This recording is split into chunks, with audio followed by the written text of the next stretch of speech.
कौशल्या दशरथ के नंदन, राम ललाट पे शोभित चंदन। रघुपति की जय बोले लक्ष्मण, राम सिया का हो अभिनंदन। अंजनी पुत्र पड़े है चरण में, राम सिया जपते तन मन में। मंगल भवन अमंगल हारी, द्रबहु सुदशरथ अचर बिहारी। राम सिया राम जय जय राम।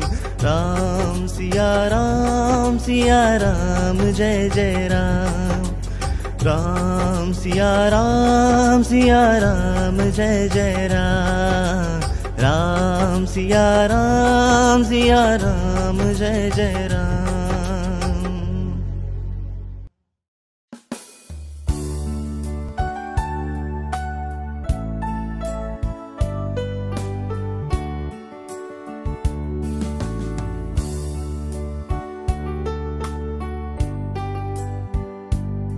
आणि नारायणी तत्वाला माझा नमस्कार।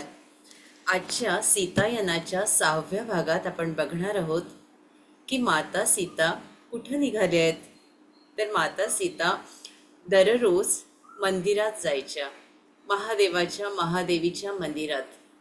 आणि हे जे मंदिर होतं ते मिथिलेच्या टेकड्यामध्ये खूप सुंदर असं निसर्गरम्य स्थळी होतं।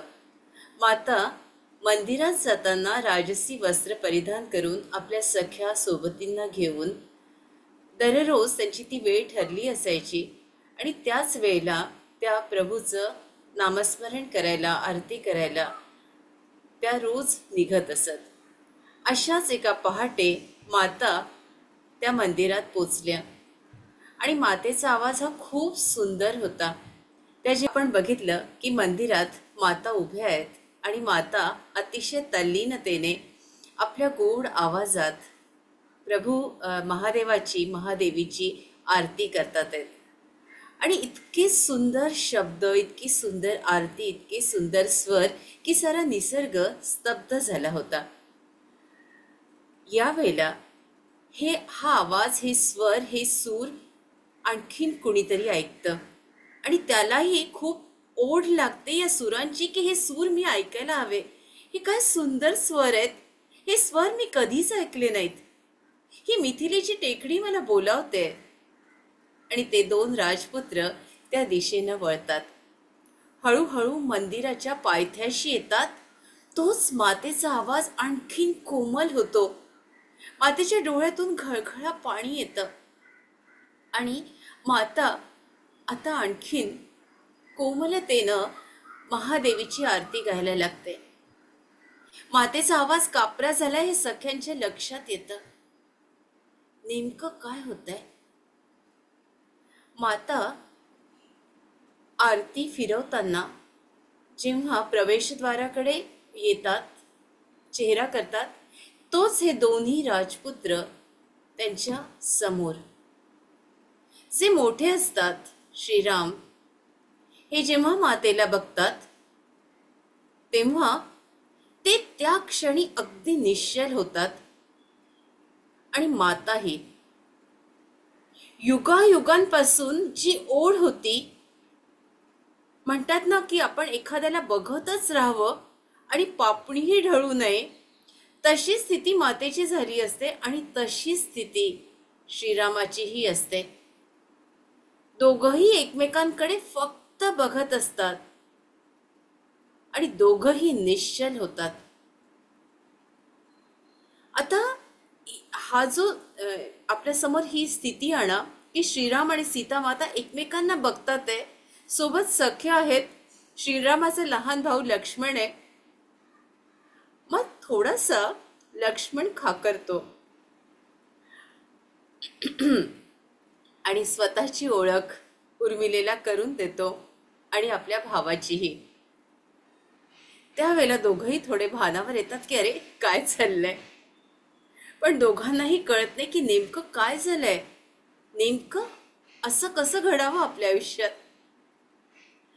आणि तो प्रसंग बघता बघता सगळ्या दूर त्याचं वर्णन पसरतं. हीच बातमी माता सुनैनांना कळते आणि माता सुनैनांना कळल्यावर त्या दिवशी भोजन वाढताना कोण कोण गेलं होतं बरं सीतेबरोबर? रोहणा, उषा, सोमा, मीनाक्षी. मीनाक्षी म्हणते नाही माते, मी नाही जाऊ शकले. अगं मी भाग्यवान नव्हते ग की मी आज मंदिरात नव्हते, पण तुम्ही तर गेला होता, तुम्ही तर त्या अयोध्येच्या पुत्रांना बघितलंय, मग सांगा ना ते कसे होते, त्यांचं वर्णन करा ना. त्याच्यात ही जी आपली रोहणा आहे ती त्यांच्या सौंदर्याचं, त्यांच्या शक्तीचं वर्णन करते की ते खूप शक्तिमान आहे. इतकं शक्तिमान पुरुष मी माझ्या आयुष्यात बघितलेलं नाही. कसं ते चालताना कसं वाटत होतं, ते बघताना कसे वाटत होते, आणि जणू असं वाटत होतं की इतका शक्तिमान पुरुष या विश्वात कोणी नाही, असं ती त्यांचं वर्णन करते. तर रोहणा म्हणते, उषा म्हणते की सौंदर्याचं वर्णन उषा करते की ते कसे सुंदर आहेत, त्यांचे पावलं कसे सुंदर आहेत, त्यांचे शरीर कसं पिळदार आहे, त्यांचे जे केस आहेत ते कुरळे आहेत, खांद्यावर असे रुळणारे आहेत, त्यांचे डोळे आपल्या मातेसारखेच बोलके आहेत, अगदी असं वाटतं यांच्याकडे बघत बसावं. आणि त्यांच्यात तो आपलेपणा आहे. महाराजांसारखी उंची एवढी त्यांची नाही, पण निश्चितच मध्यम उंचीचे ते आहेत. शरीर पिळदार आहे आणि तेजस्वी चेहरा त्यांचा आहे, असं वर्णन उषा करते. मीनाक्षीला विचारतात तर मीनाक्षी महाराणी मला योग नव्हता ग अशी कबुली देतात. तर सोमा तुला काय आढळलं ग?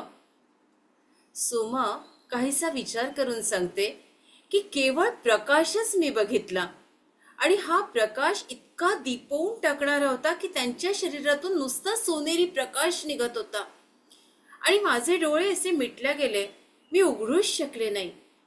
पण माते मला ते अस्पष्टसे असे दिसले, ते नक्कीच असे मला आपले वाटले.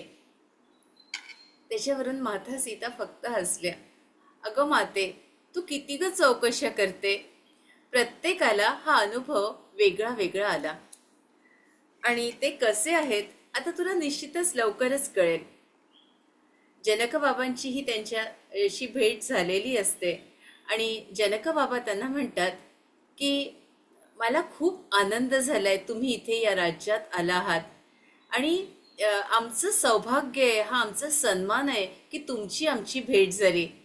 त्याच्यावर श्रीराम त्यांना उत्तर देतात की मी खूप काही तुमच्याकडून शिकलो आहे, जाणलं आहे, आणि तुमच्याकडे ज्या शेती करण्याच्या पद्धती आहेत त्या मला शिकून घ्यायच्या आहे. हे मातेकडून मी शिकलो की माता त्या दिवशी जेव्हा जमीन नांगरत होत्या तेव्हा सीतेनं ती जी माती आहे ती आपल्या गालाला लावली होती, तिनं प्रार्थना केली होती. या सगळ्याच गोष्टी अद्भुत होत्या, आणि या साऱ्या गोष्टी की तुम्ही जसं मातेवर प्रेम करता, पृथ्वी मातेवर प्रेम करता, तसं प्रेम करणं, तसं या गोष्टी, तुमच्या नांगरण्याच्या गोष्टी, तुमच्या शेतीच्या वेगवेगळ्या पद्धती, या सगळ्या मला माझ्या राज्यात राबवायच्या आहेत.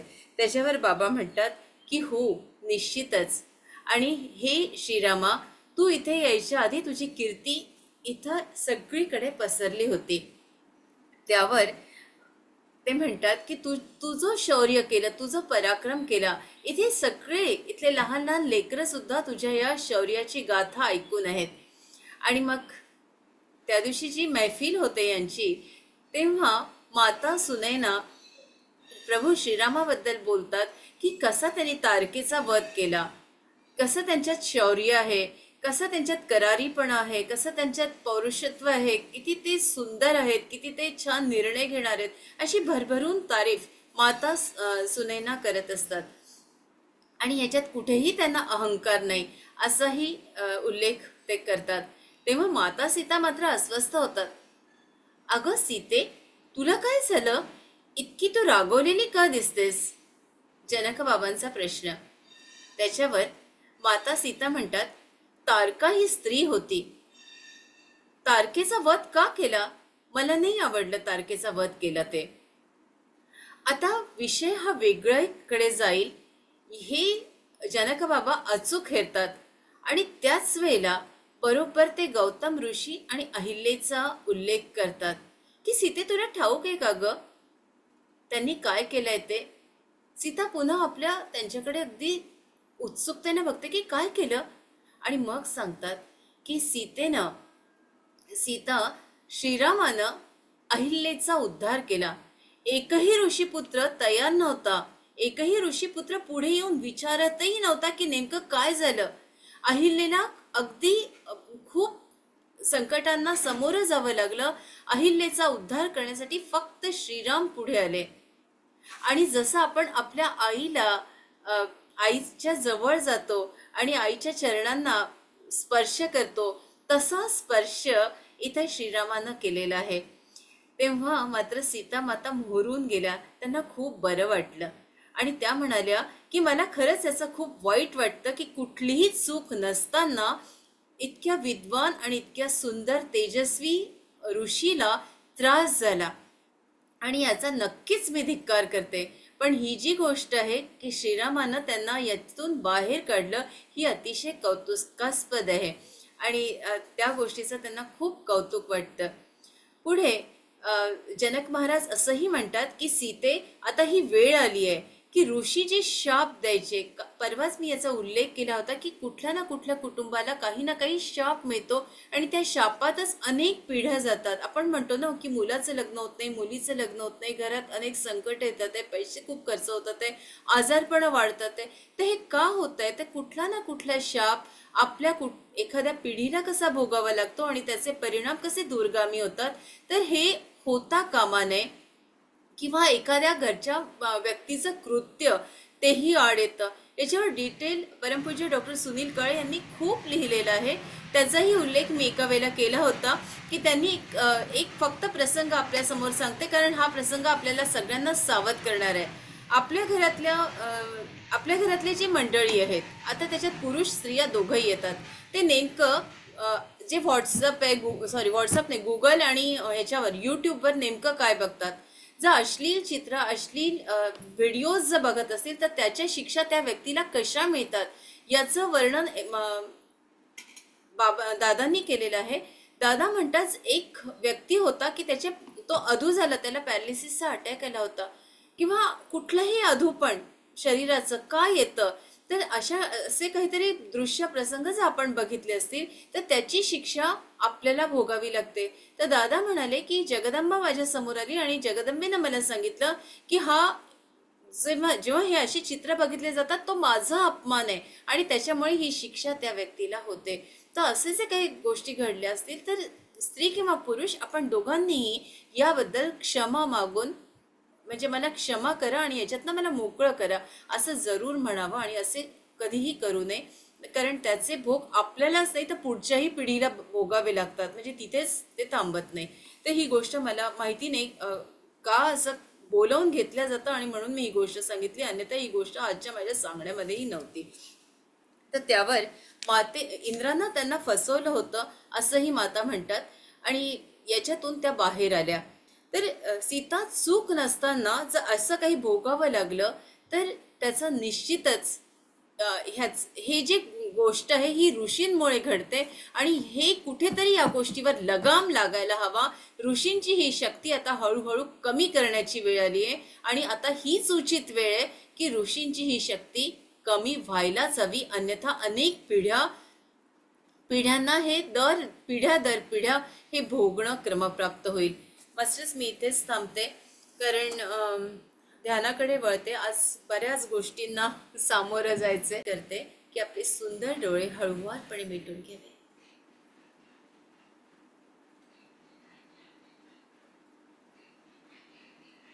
एकदम शांत व्हा मास्टर्स. फिजिकल पेन आहे का एवढंच मी पुन्हा एकदा आज विचारते की फिजिकल पेन होत आहे का, शरीर जे दुखतं वगैरे का. कारण त्या दिवशी जे होतं मी ना ते तुमचा आवाज नाही येते, दुखतंय, चेहरा सांगतोय.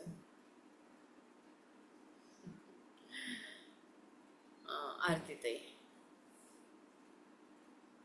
शीलाताई काळजी देत, शीला मावशी, उज्ज्वलाताई, अच्छा, श्रुतिका बहुडे, ओके ओके, ठीक आहे.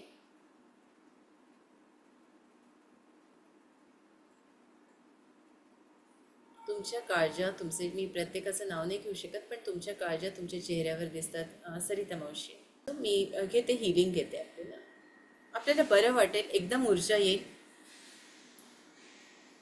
एकदम आज सगळ्यांना फ्रेश व्हायचं आहे. खूप छान. सगळ्या गोष्टी सोडून द्या मास्टर्स. अशा काही घटना घडतात, आपल्या मुलं शिकत नाही आहेत, पण त्यांना दुसरा मार्ग आपल्याला देता येतो.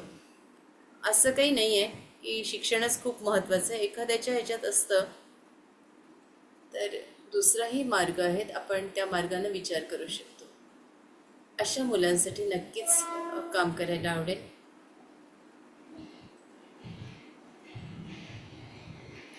एकदम शांत व्हा मास्टर्स.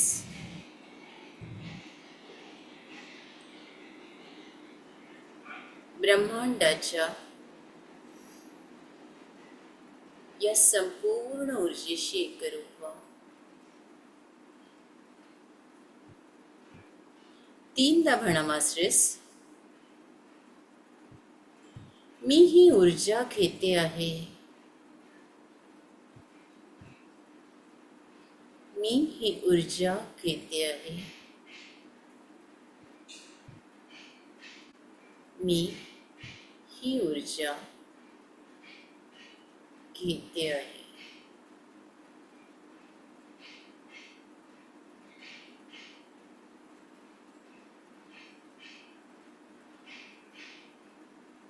सूर्याची सगळी ऊर्जा आपल्या ब्रह्मरंध्रातून आत येते.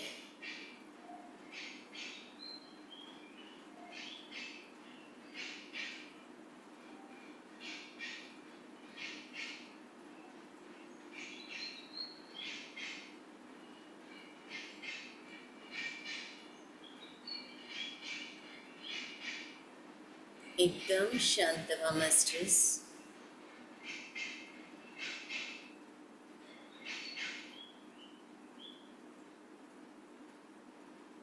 आपल्या आईवडिलांना दंडवत प्रणाम.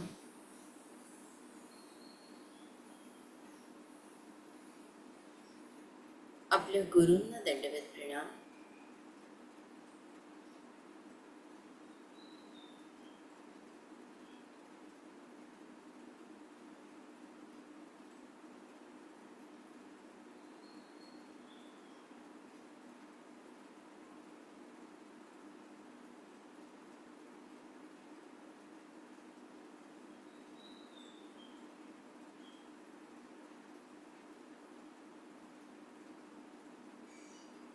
या ऊर्जेला महसूस करा मास्टर्स.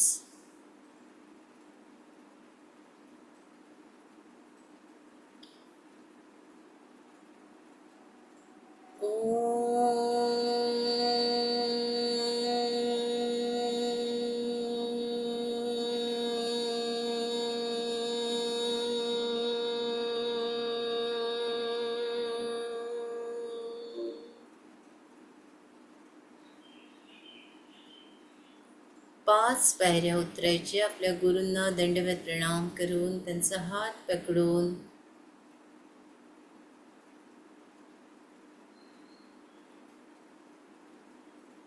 पाच,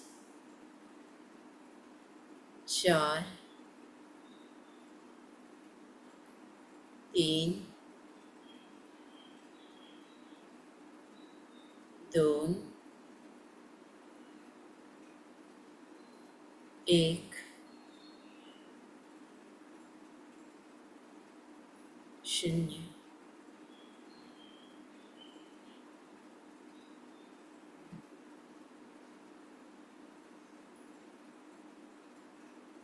मास्टर्स, मिथिलेच्या टेकड्यामधील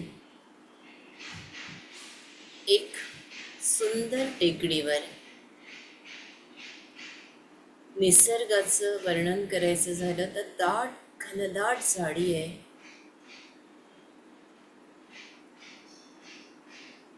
झरे आहेत, बाजूला नदी वाहते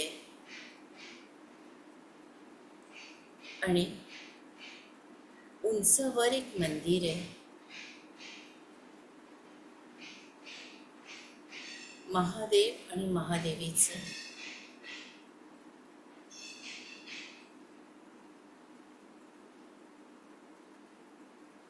इथेच आपण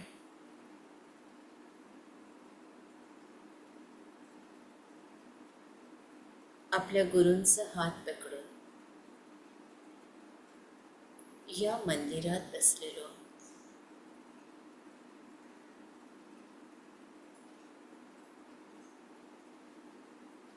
मधोमध श्री राम, माता सीता,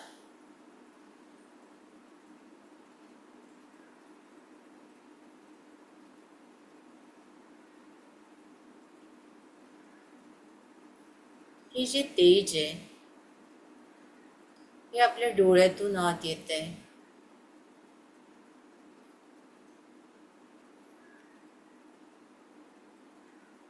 प्रचंड तेज.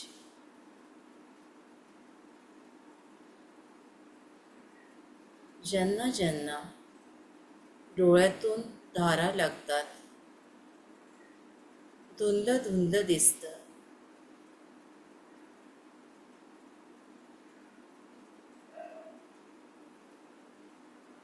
त्रास होतो, त्या सगळ्यांना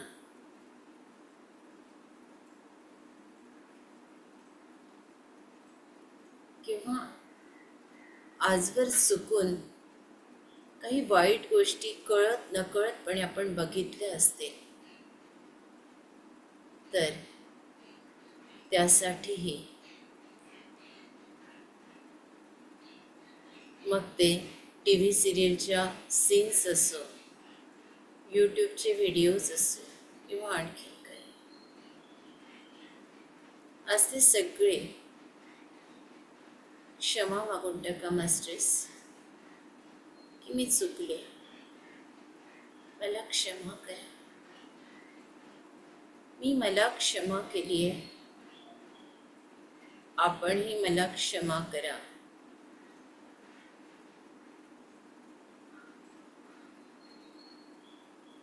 मला क्षमा करा.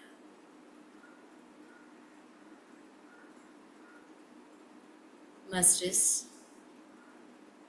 डोळ्याच्या प्रत्येक लेअरवर ही प्रोसेस होते.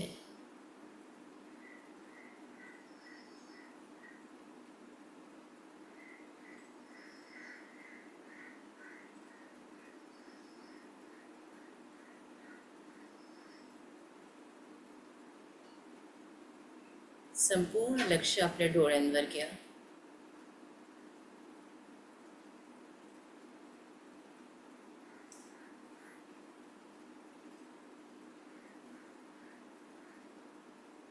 चारी बाजूनी आपल्या बुबुळांवर, डोळ्याच्या प्रत्येक लेअरवर हा प्रकाश, हा दिव्य प्रकाश आत आत जातोय.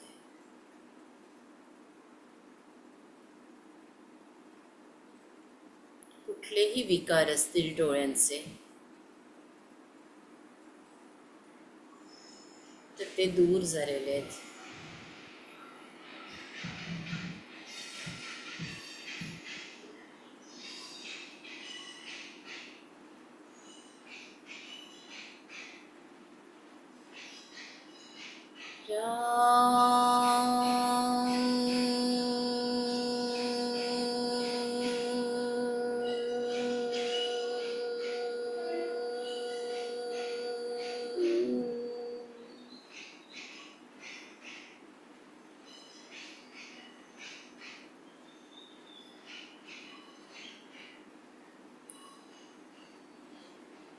राम.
प्रचंड सोनेरी ऊर्जा आपल्या डोळ्यामधून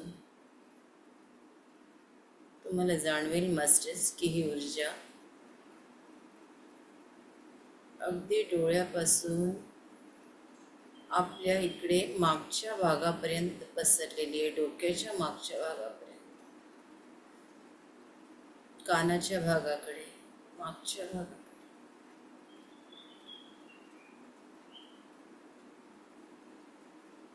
आणि संपूर्ण शरीरात हळूहळू पसरते.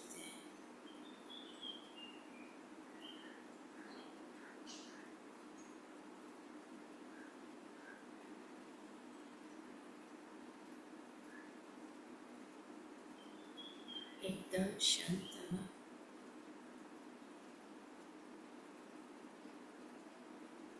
कुठलंही नामस्मरण नाही, कुठल्याही कल्पना नाही.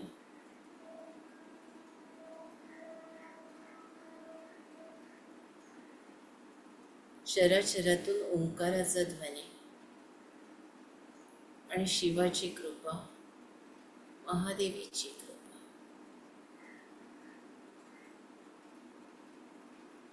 बरसते आहे. संपूर्ण लक्ष व्हायब्रेशन्सवर, स्पंदनांवर एकदम शांत, एकदम शांत रहा मास्टर्स.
ज्याला जशी जशी गरज आहे तसं तसं फिलिंग होत आहे.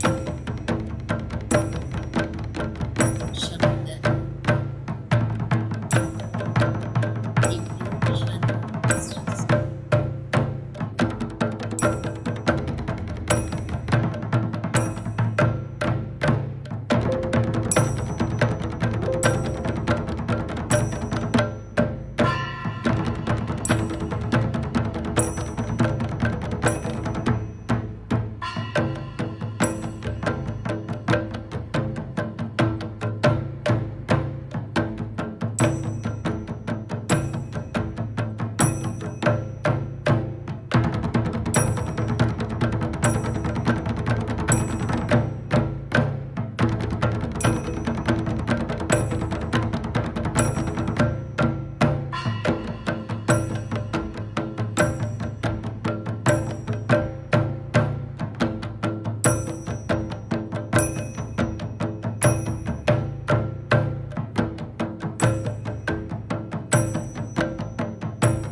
ही ऊर्जा आपल्या शरीरात स्थिर झालेली आहे.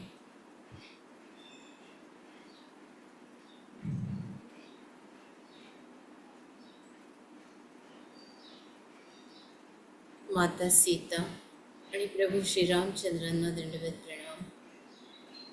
महादेवी आणि महादेवांना दंडवत प्रणाम. सूर्यनारायण भगवान यांना ही ऊर्जा आपल्याला दिली आहे, त्यासाठी त्यांना दंडवत प्रणाम. चैतन्य तिकडे यावं मास्टर्स. आपले पाय हळू हलवा आणि डोळ्यांवर हात ठेवा. 5 4 3 2 1 0.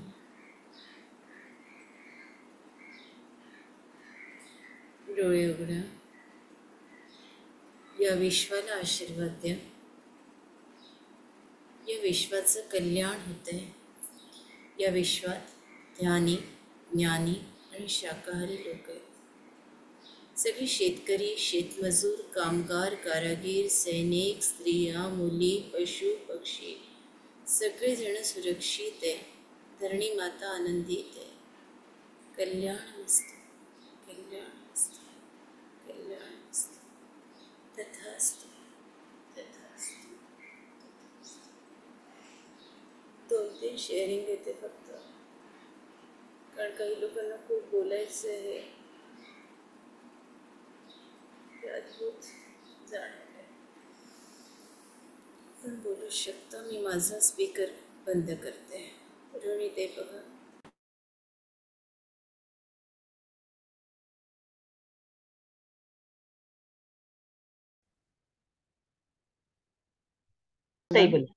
हा, खूप ऊर्जा मिळाली. डोळे खूप दुखत होते. खूप खूप धन्यवाद. कोण बोलायचंय? कोण बोलतंय? बोला. आरती गोरेताई बोला. बोलू का? कोण बोलतंय? बोला बोला. आवाज नाही, हँड रेज चालेल. नाही केलाय. बोला. नमस्कार. आत्मवंदन ऋताताई. छान झालं, ध्यान छान होतं आजचं. आणि सीतामाईवर इतकं सुंदर सांगताय, खूप छान, मस्त आनंद होतो ऐकताना. खूपच सुंदर सांगता. धन्यवाद. ताई, मलाही तेच सांगायचं होतं. अतिशय सुंदर वर्णन करता, फार सुंदर सांगता. त्यामुळे ध्यानात जायला खूप मदत होते. फार छान लागतं ध्यान. आत्मवंदन ताई, प्रणाम. गोरेताई बोला.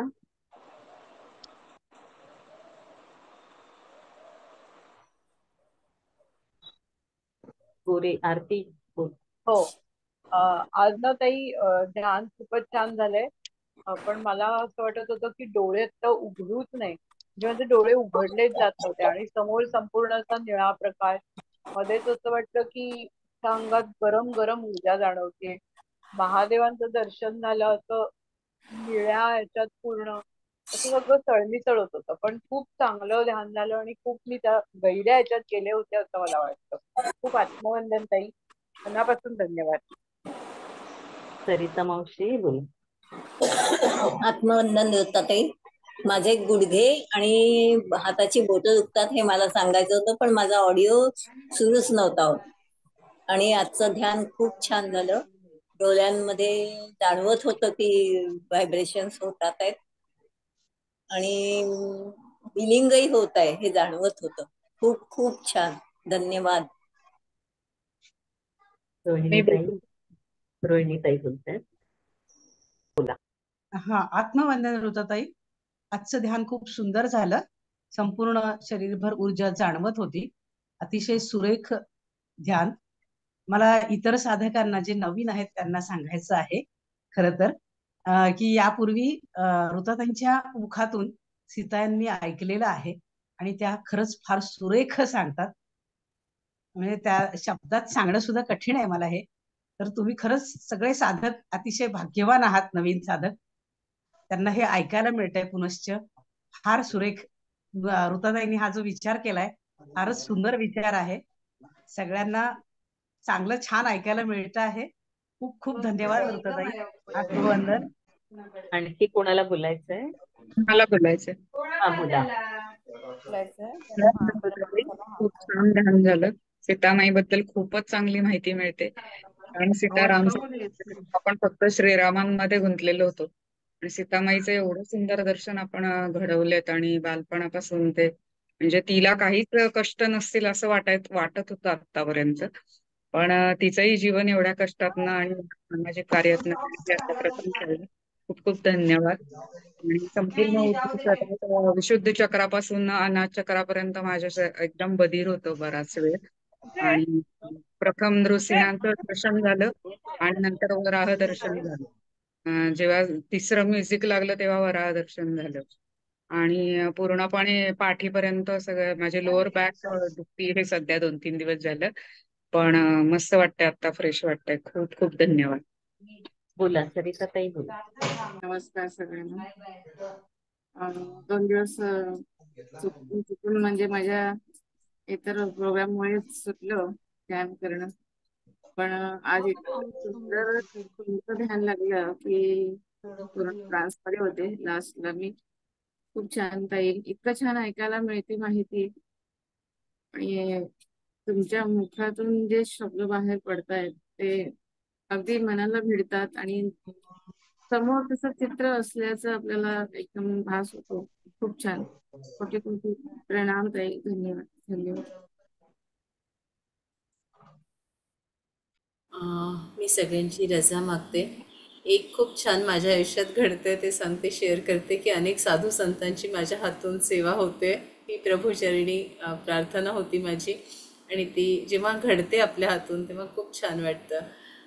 भाग्याने या सगळ्या गोष्टी मिळतात आणि मला ही सेवा करायला मिळते. मुख्य म्हणजे सीतामाता कशा होत्या हे आपल्यापर्यंत जेव्हा पोचवायला मिळतं तेव्हा असं वाटतं की हे सगळ्या विश्वात ही माहिती जावी. मग कशी जाईल ते तुम्ही बघा. Thank you very much. जय श्रीराम. जय श्रीराम. जय श्रीराम. जय श्रीराम.